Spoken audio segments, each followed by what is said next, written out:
The moment I opened my front door that frigid February morning in Boulder, Colorado, and saw Brenda Patterson standing there with her clipboard and fur-trimmed parka, I knew my day was about to take a nosedive.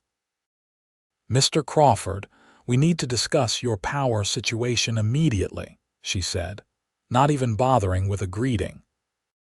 Her breath came out in white puffs, and her thin lips were pressed into that trademark expression of disapproval I'd come to recognize over the past 3 years of living in Meadowbrook Estates. I'd bought my property here back in 2022, specifically because it sat on the edge of the development, butting up against what used to be my grandfather's old ranch. When the housing development went in during 2019, the developers had carved out the residential lots, but left a strip of land between my future property and the HOA's common area. That strip, about 2 acres, belonged to me, purchased separately before I even bought the house itself. It had my grandfather's old equipment barn on it, along with the electrical service I'd installed to keep the place running. "Good morning to you too, Brenda," I said, taking a sip of my coffee. "What power situation would that be?" She consulted her clipboard like it held the secrets of the universe. "The HOA board held an emergency meeting last night.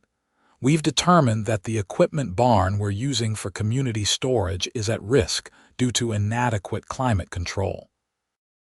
Several board members have expressed concern about the expensive lawn maintenance equipment we've stored there."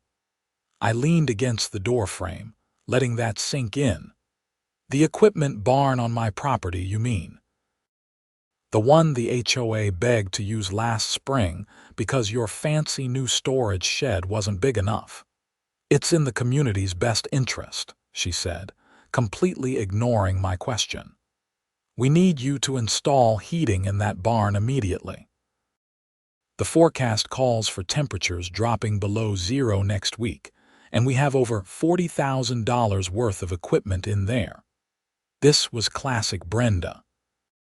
She'd been the HOA president for 2 years, and in that time, she'd managed to fine half the neighborhood for infractions ranging from trash, cans being visible from the street, to mailbox posts being the wrong shade of white. I'd watched her reduce my neighbor Tom to tears over a garden gnome that apparently violated the community's aesthetic standards. "Brenda, that barn is on my private property. It's not part of the HOA common area. When you asked to store equipment there temporarily, I said yes as a courtesy. I never agreed to upgrade the facility or pay for heating." Her eyes narrowed. "We've been paying you a storage fee, $100 a month, which barely covers the electricity you're already using for the lights and that commercial freezer you moved in there without asking. Mr. Crawford, the HOA covenant clearly states that all property owners must maintain their premises in a manner that protects community assets and promotes the general welfare." I actually laughed at that one. "That barn isn't part of the HOA. The land it sits on predates your development by 40 years. I own it outright, separate deed and everything. Your covenants don't apply to property that isn't part of the subdivision." Brenda's face was turning an interesting shade of red that clashed with her blonde highlights. "We'll see about that. I'm giving you formal notice that the board expects heating to be installed within 2 weeks, or we'll be forced to take action." "What kind of action?" "Whatever action is necessary to protect community assets," she said cryptically, then turned on her heel and stalked back to her white Lexus SUV, which she'd parked blocking half my driveway. I watched her drive away, then pulled out my phone and called my lawyer. Daniel Martinez had handled my property purchase and had been my attorney for years. He answered on the 3rd ring. "Ryan, it's 7 in the morning. This better be good." The HOA president just showed up at my door demanding I install heating in the equipment barn. "The one on my separate property that isn't part of the subdivision," I heard papers rustling in the background. The Patterson woman. Yeah, I remember her from your last issue, the one about the fence. That had been 6 months ago. Brenda had tried to claim my split-rail fence violated HOA standards, despite it being entirely on my non-HOA property. Daniel had sent one letter and she'd backed down. Same one. She's threatening to take action if I don't comply. They can't do anything, Ryan. We've been through this. That parcel isn't part of the subdivision. It's not subject to their covenants, restrictions, or rules. If they've been storing equipment there, that's been at your discretion and can be revoked at any time. That's what I figured. Just wanted to confirm before this gets uglier. Document everything. Save emails, take photos, the whole 9 yards, and Ryan, don't do anything rash. Let them make the first actual move. I promised I would, ended the call and headed out to the barn to survey the situation. The morning sun was just starting to burn off the frost, and my boots crunched through the frozen grass. The barn was a solid structure, built by my grandfather back in the 70s. Metal-sided, insulated with a good roof that I'd replaced 5 years ago. Inside, it was indeed packed with HOA equipment. 3 industrial lawn mowers, 2 snow blowers, various hand tools, fertilizer spreaders, edgers, a pressure washer, and yes, a commercial-grade chest freezer humming away in the corner. The freezer puzzled me. I hadn't authorized that. I walked over and opened it, finding it packed with what looked like catering supplies. Frozen hamburger patties, hot dogs, bags of ice, even some frozen margarita mix. This wasn't maintenance equipment. This was stuff for the HOA's community events. I took photos of everything, including the serial numbers on the equipment and the freezer's power cord running to my outlet. Then, I checked the electrical panel. The freezer alone was probably adding $30 to $40 a month to my power bill, and they were paying me $100 total. When I'd agreed to the storage arrangement, it was supposed to be for lawn equipment only during the active growing season. It was February. There was 2 feet of snow on the ground. Why was any of this still here? Back in my house, I drafted an email to Brenda and the HOA board. I kept it professional, outlining that the storage arrangement was temporary, that unauthorized equipment like the freezer needed to be removed, and that I would not be installing heating. I gave them until March 1st to make alternative arrangements and remove all equipment from the barn. The response came within an hour. It wasn't from Brenda. It was from the entire HOA board, sent to every homeowner in Meadowbrook Estates. Dear Meadowbrook residents, it has come to the board's attention that a property owner is refusing to cooperate with community needs, potentially putting thousands of dollars of your equipment and supplies at risk. The board is exploring all legal options to protect community assets. We ask for your support and understanding during this difficult time as we deal with this uncooperative individual.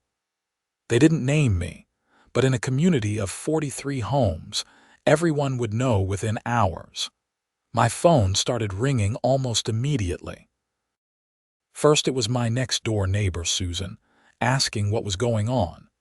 Then it was Mike from 3 houses down, wondering if his annual dues were really at risk. Then it was Tom, the garden gnome guy, who actually laughed and said he hoped I'd stick it to them. By noon, I had a certified letter from an attorney representing the HOA. I didn't recognize the law firm's name, which made sense. They must have hired someone specifically for this dispute. The letter was full of legal jargon, but the basic threat was clear. Install climate control in the barn within 14 days, or face legal action for negligent endangerment of community property and breach of good faith cooperation standards. I forwarded it to Daniel, who called me back within the hour. "This is nonsense," he said bluntly.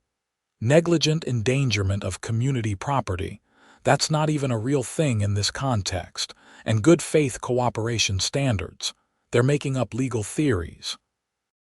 This is intimidation, pure and simple. So what do I do? Send them a formal termination of the storage arrangement.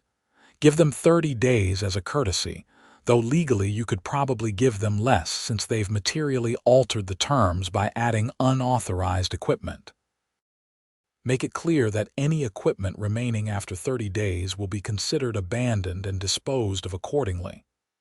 That seems harsh. Ryan, they just sent a threatening legal letter and tried to turn your entire neighborhood against you. They're not playing nice. You don't have to either. But more importantly, if you cave on this, what's next?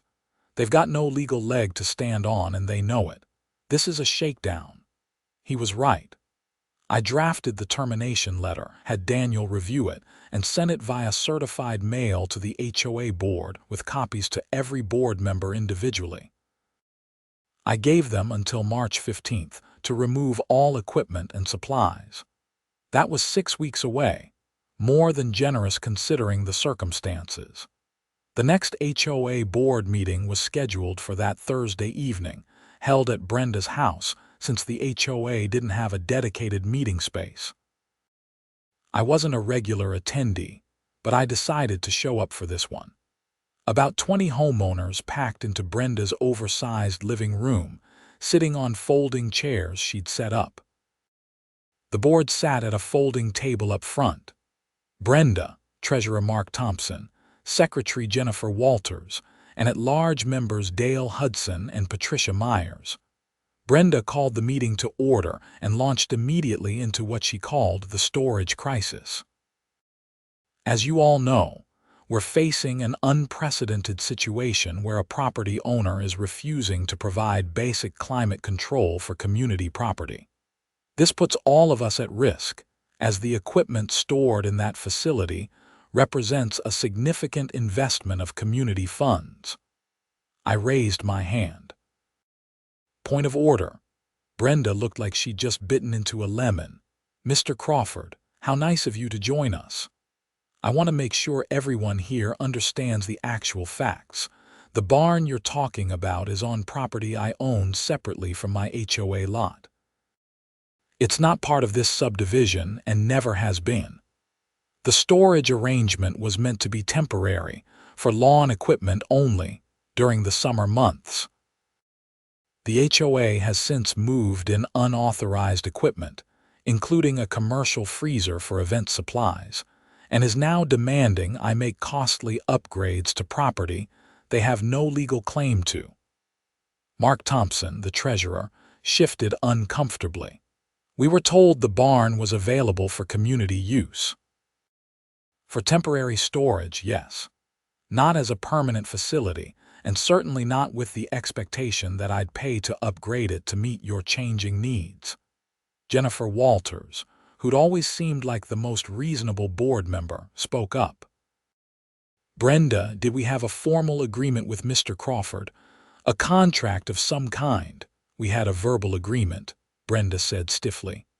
For $100 a month, I added.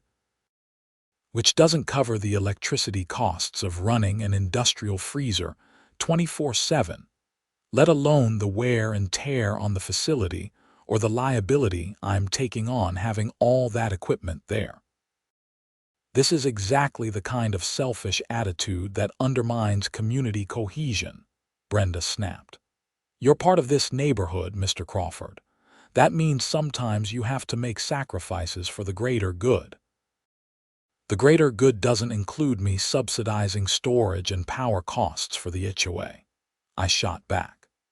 And it definitely doesn't include the HOA trying to bully me into expensive upgrades to private property through threatening letters and community-wide emails that paint me as the bad guy. Tom, the garden gnome supporter, spoke up from the back. Brenda, is it true that the barn isn't actually part of the HOA property? The technical legalities are beside the point, Brenda said, which was an answer in itself. Actually, the technical legalities are exactly the point, I said. I've sent formal notice terminating the storage arrangement. You have until March 15th to remove all equipment. After that date, anything remaining will be considered abandoned. The room erupted in overlapping conversations. Some people were clearly angry at me, but others were directing questions at Brenda. Why had she represented the barn as HOA property? Why hadn't there been a formal contract? What would happen to the equipment now? Dale Hudson cleared his throat. He was a retired contractor, probably in his 60s, and had always struck me as a straight shooter. Brenda, I think we need to take a step back here. If the barn isn't on HOA property, we've been operating under a fundamental misunderstanding. We need to focus on finding alternative storage, not on trying to force Mr. Crawford to do something he's not obligated to do. The board has already consulted with legal counsel, Brenda said coldly. We have options. What options? Jennifer asked. If we don't have a legal right to be there, we don't have a legal right to be there. We need to move the equipment. The meeting devolved from there, with various factions arguing about what should happen next. I left after half an hour, having made my position clear. As I walked out to my truck, Patricia Myers caught up with me. Mr. Crawford, wait, I want to apologize. When Brenda brought this up at the emergency meeting, she made it sound like you were just being difficult. She didn't explain that the property wasn't part of the HOA. Several of us feel like we were misled. I appreciate that, Patricia. Look, I'm not trying to create problems, but I can't let the HOA steamroll me into paying for upgrades to my own property just because it's convenient for them. I understand. I'm going to talk to the other board members.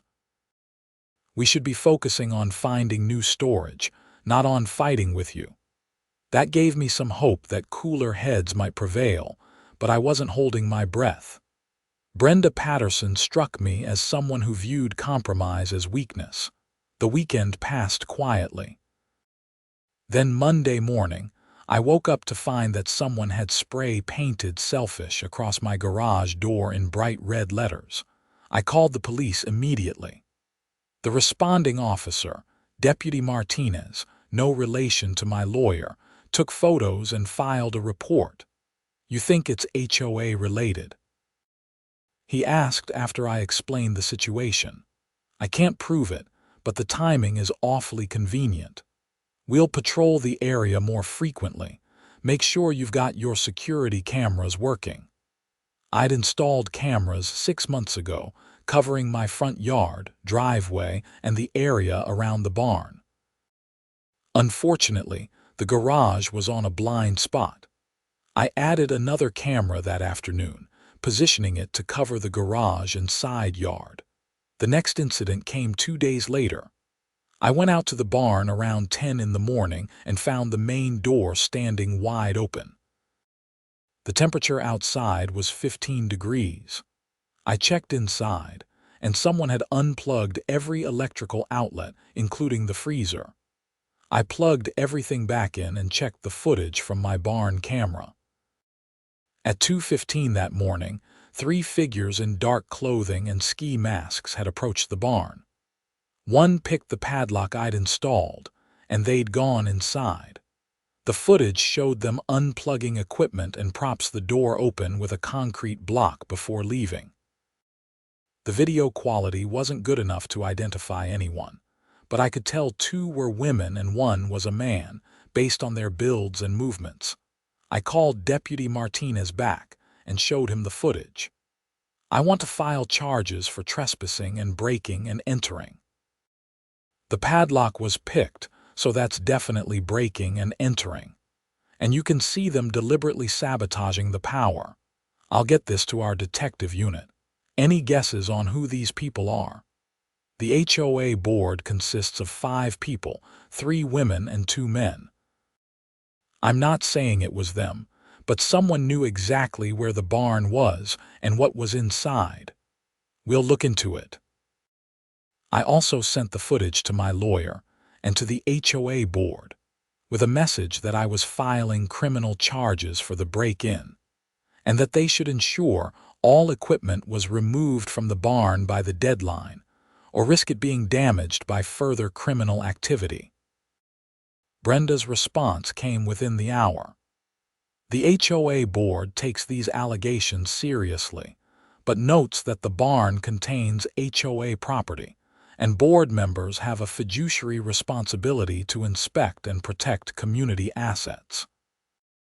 Any access to the facility was done in the course of legitimate HOA business. I had to read that twice to believe it. She was actually claiming that breaking into my barn at 2 in the morning was legitimate HOA business. Daniel's response was immediate and vicious. He sent a cease and desist letter to the HOA and all board members individually, making it clear that any further unauthorized access to my property would result in immediate legal action. He also filed for a restraining order, requiring all HOA board members and representatives to stay at least 50 feet from the barn and my non-HOA property. The court granted a temporary restraining order pending a full hearing, scheduled for 3 weeks out. That same afternoon, I went to a hardware store and bought a heavy-duty chain and the biggest padlock they had, then secured the barn door so thoroughly that it would take an angle grinder to get through. The next HOA board meeting was scheduled for the following week, but I got an email the day before announcing it had been canceled due to scheduling conflicts and ongoing legal matters. Instead, Brenda sent another community-wide email. Dear Meadowbrook residents, due to the vindictive actions of one property owner, the HOA is facing significant legal expenses and may need to implement a special assessment to cover costs. We are exploring all options to resolve this matter, but please be aware that your annual dues may be impacted. My phone started ringing again. This time, several neighbors were openly hostile. Mrs. Chen from 2 streets over left a voicemail calling me greedy and selfish. The Hendersons, who I'd always gotten along with, wouldn't make eye contact when I saw them at the mailbox. But I also got supportive calls from Tom, Patricia Myers, and surprisingly, Dale Hudson. Ryan, this is Dale. I resigned from the board this morning. I can't be part of what Brenda's doing. She's out of control, and Mark and Jennifer are too scared of her to push back. I talked to Jennifer off the record, and she's considering resigning too. What about the break-in? Did anyone on the board admit to being involved? Not in so many words, but Brenda made some comments at a closed session about needing to verify the condition of community assets. I think it was her, Mark, and maybe Mark's son. The kid is about 20, fits the build of the male figure in your video. Would you be willing to tell that to the police? If it comes to it, yes. But Ryan, there's something else you should know. Brenda's talking about filing a lawsuit against you for the costs of finding new storage and moving all the equipment. She's claiming you breached an oral contract and that the sudden termination caused financial harm to the HOA. That's insane. My lawyer gave them 6 weeks' notice. I know. I'm just giving you a heads up. She's got the majority of the board convinced that you're the problem, not her overreach. I thanked Dale for the information and immediately called Daniel to update him. He listened quietly, then said, "Okay, here's what we're going to do. We're going to go on the offensive. I'm going to file a civil suit against the HOA and Brenda Patterson personally for harassment, trespass, property damage, and defamation. We'll also file a police report adding Brenda and Mark Thompson as potential suspects in the break-in based on Dale Hudson's statement. Won't that just escalate things, Ryan? Things are already escalated.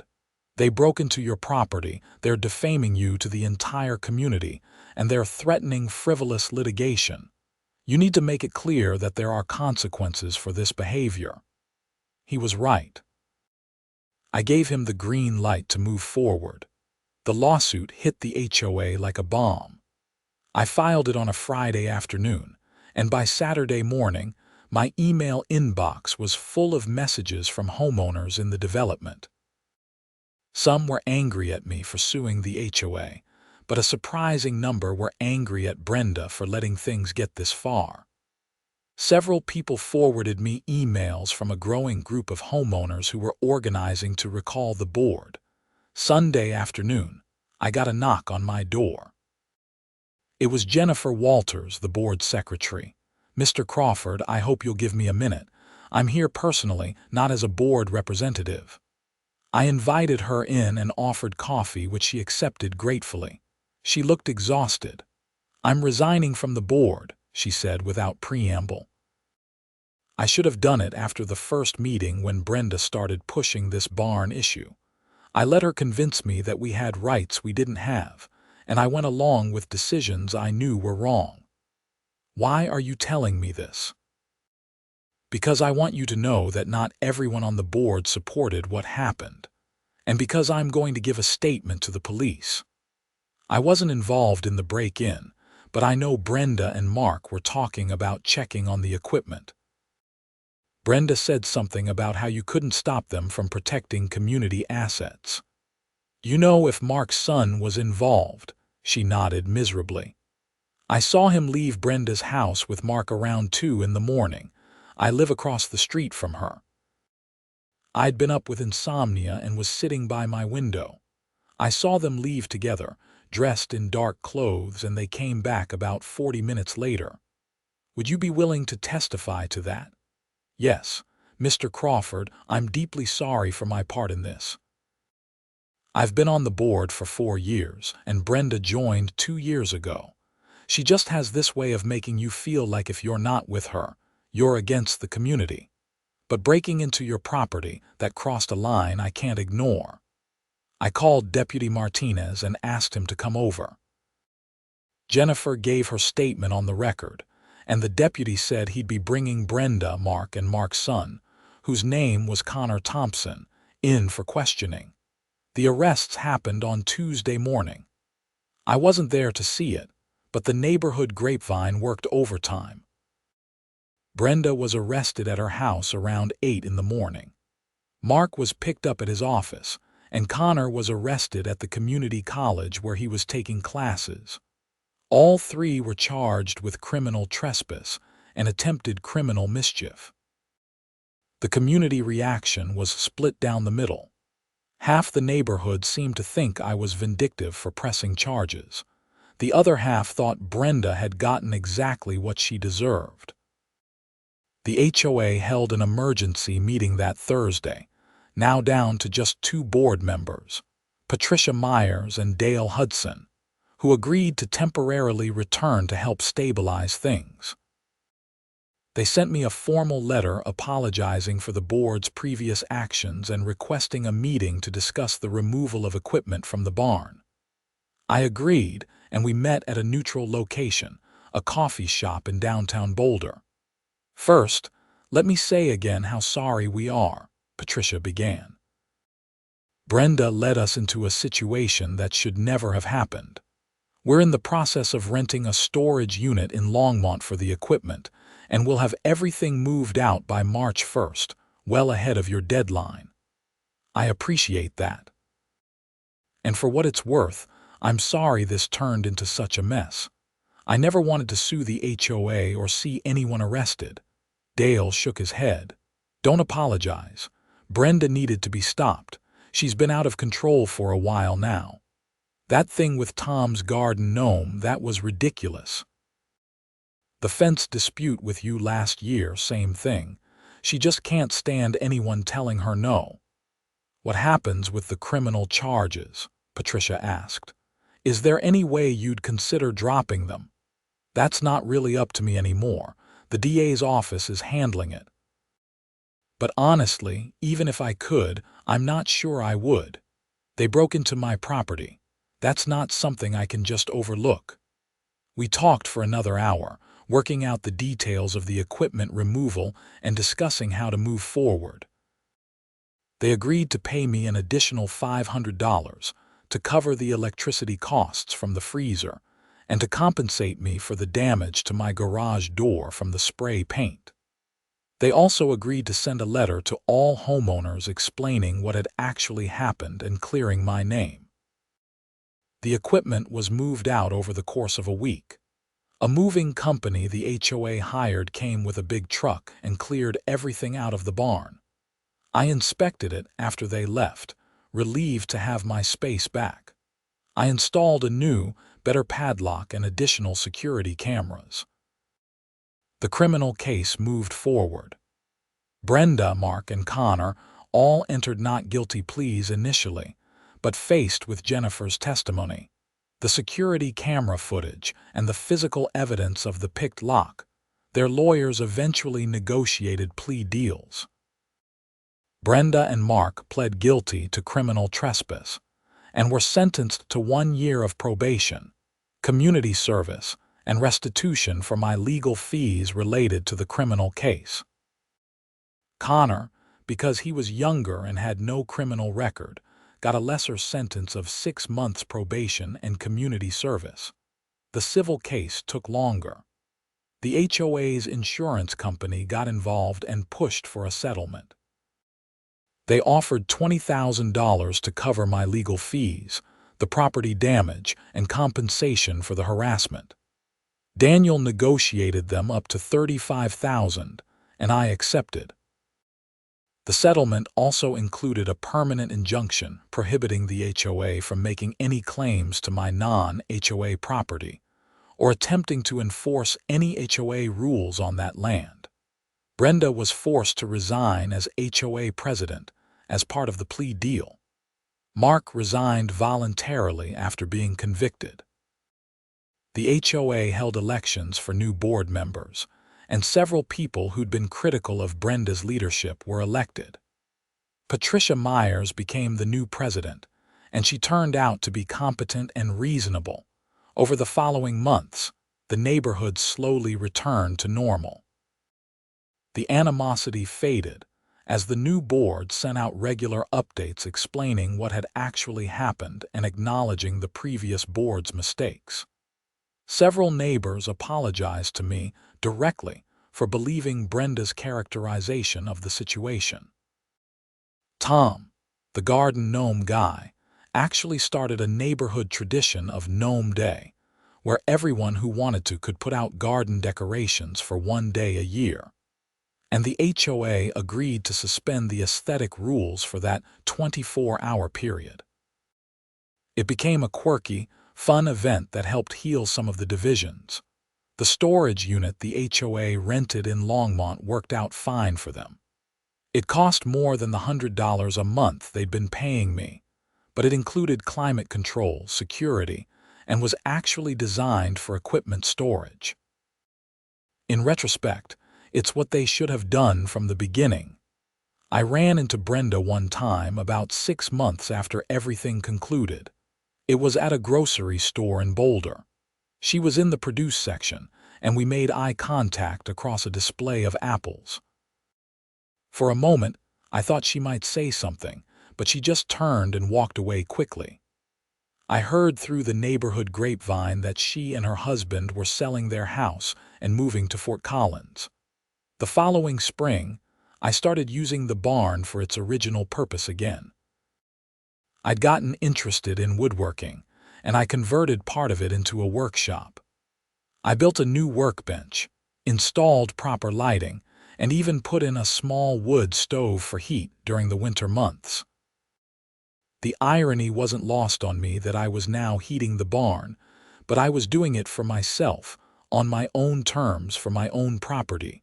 Patricia stopped by one afternoon while I was working on a project. "That's a nice setup you've got there," she said, admiring the workshop. "Mind if I ask you something?" "Sure." "Would you ever consider renting space to the HOA again, under a proper contract, of course, and at a fair rate?" I thought about it for a moment, then shook my head. "No offense, Patricia, and I know you're doing a great job as president, but I think it's better if we keep things separate. The HOA has its space and I have mine. I understand completely. Can't say I blame you. She stayed for a bit and we talked about other things. Her daughter was graduating from CU Boulder in the spring. Her husband had just retired. Normal neighbor conversation, the kind I'd hoped to have when I first moved to Meadowbrook Estates. The legal fallout continued in minor ways for a while. Mark Thompson ended up moving out of the development about a year after the conviction. His wife filed for divorce, citing the stress and embarrassment of the criminal case among other issues. Connor, Mark's son, actually turned out okay. He completed his probation without incident, finished his associate's degree, and got a job at an engineering firm in Denver. He sent me a letter apologizing for his part in the break-in, which I appreciated. My lawyer, Daniel Martinez, used the case as a teaching example for other clients dealing with HOA overreach. He wrote an article about it for a property law journal, obviously with my permission and with names changed. The basic lesson was simple. Know your property boundaries, document everything, and don't be afraid to stand up for your rights even when it's uncomfortable. The criminal convictions had another effect I hadn't anticipated. The HOA's insurance premiums went up significantly because board members had been convicted of crimes related to their HOA duties. This led to a broader conversation in the community about HOA governance and accountability. The new board implemented several reforms, including requiring board members to take a governance course, implementing better record keeping, and establishing an appeals process for homeowners who felt they'd been treated unfairly. About 2 years after everything concluded, I was doing some work in my yard when a car pulled up. A woman I didn't recognize got out and introduced herself as Wendy Lewis. She was looking at houses in the area and had heard about the neighborhood. "I read about what happened here a couple of years ago," she said. "The HOA thing with the barn. I'm actually considering buying a house 2 streets over, but I wanted to talk to someone who'd had issues with the HOA. Is it a good place to live?" I appreciated her directness. "It is now." The HOA had some serious leadership problems, but those have been resolved. The current board is reasonable and follows the rules. But here's my advice. Before you buy, read every single word of the HOA covenants. Know exactly what you're agreeing to. And if you have any property that's outside the platted subdivision, get an independent survey to confirm the boundaries. Don't rely on what anyone tells you. That's good advice. Can I ask you something else? Do you regret how everything played out? Some people might have just installed the heating to avoid the conflict. I'd thought about that question a lot over the past 2 years. No, I don't regret it. If I'd given in, where would it have ended? Next it would have been something else and something else after that. Sometimes you have to draw a line.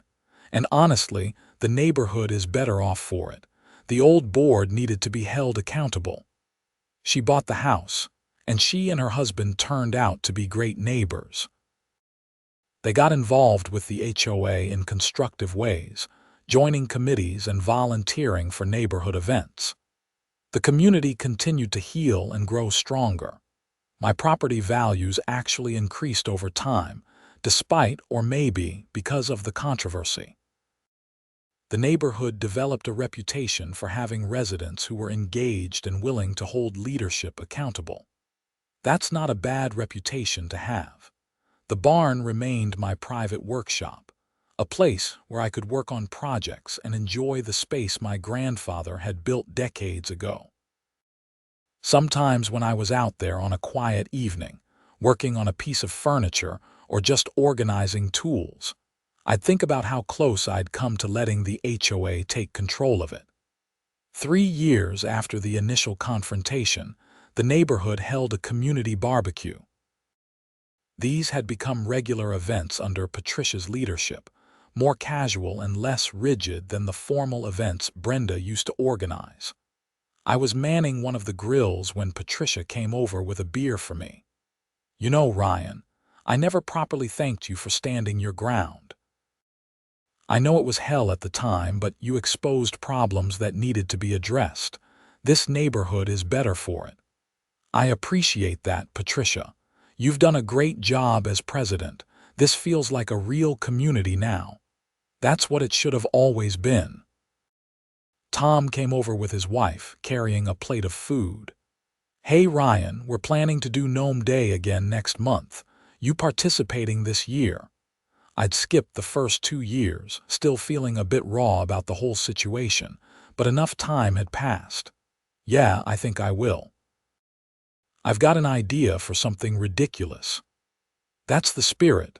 As the evening wore on and I looked around at neighbors laughing and talking, kids playing on the common area grass, I felt something I hadn't felt since moving here. I felt like I actually belonged. Not because I'd compromised my principles or given in to unreasonable demands, but because I'd stood firm and the community had ultimately supported that. The legal documents from the case sat in a file cabinet in my home office, a reminder of that chaotic winter and spring. The settlement money had long since been spent, mostly on actual improvements to my property, things I'd chosen to do. The barn had a new roof and upgraded electrical, installed on my terms and my timeline. One final piece of closure came about 4 years after everything started. I received a letter, forwarded through my attorney. It was from Brenda Patterson. She'd moved to Fort Collins, as I'd heard, and the letter was brief. "Mr. Crawford, I've spent considerable time in therapy and reflection over the past years. I wanted to apologize for my actions regarding the barn and storage situation. I was wrong to pressure you, wrong to misrepresent the legal situation to the board, and wrong to be involved in accessing your property without permission. I let my need to control things override my judgment and ethics. I don't expect forgiveness, but I wanted you to know that I recognize the harm I caused and take full responsibility for it. I hope you and the neighborhood are doing well." It was signed simply Brenda Patterson. I showed the letter to Daniel, who was surprised she'd sent it. That's unusual. Most people in her situation would just want to forget it ever happened. You think it's sincere? Hard to say. Maybe she's still in therapy and this was part of it. Maybe she genuinely had a change of heart. Does it matter? I thought about it. I guess not. It doesn't change what happened, but I appreciate the acknowledgement. I never responded to the letter. There didn't seem to be anything to say. What happened, happened. We all moved forward. Now, 5 years later, life in Meadowbrook Estates is remarkably normal. The HOA functions as it should, maintaining common areas, organizing community events, and enforcing reasonable standards without overreach. Property values have steadily increased. Families have moved in and out, kids have grown up, and the neighborhood has evolved. My workshop is still my sanctuary. I've gotten pretty good at woodworking, and I've even sold a few pieces. The barn my grandfather built in the 70s continues to serve its purpose, on my terms, on my property. Sometimes new neighbors ask about the HOA incident, as it's become known. I give them the short version and the same advice I gave Wendy Lewis. Know your rights, document everything, and don't be afraid to stand up for yourself. Most people nod and that's the end of it. A few have thanked me, saying they benefited from the reforms that came afterward. The whole experience taught me something valuable about communities and boundaries. A neighborhood association can be a force for good, maintaining standards and organizing shared resources. But it requires leadership that respects individual property rights and doesn't confuse community benefit with personal power. It requires residents willing to speak up when leadership goes astray. And sometimes, unfortunately, It requires conflict to establish necessary boundaries. I never regretted refusing to heat the HOA's equipment. I never regretted standing firm when they tried to intimidate me, and I never regretted pursuing legal action when they crossed the line into criminal behavior. Those decisions were hard at the time, but they were right. The barn stands solid and secure on my property, serving the purpose I choose for it. The tools and equipment I keep there are mine. The heat I installed serves my needs, and the property line between my private land and the HOA common area remains clear and unchallenged. That's exactly how it should be.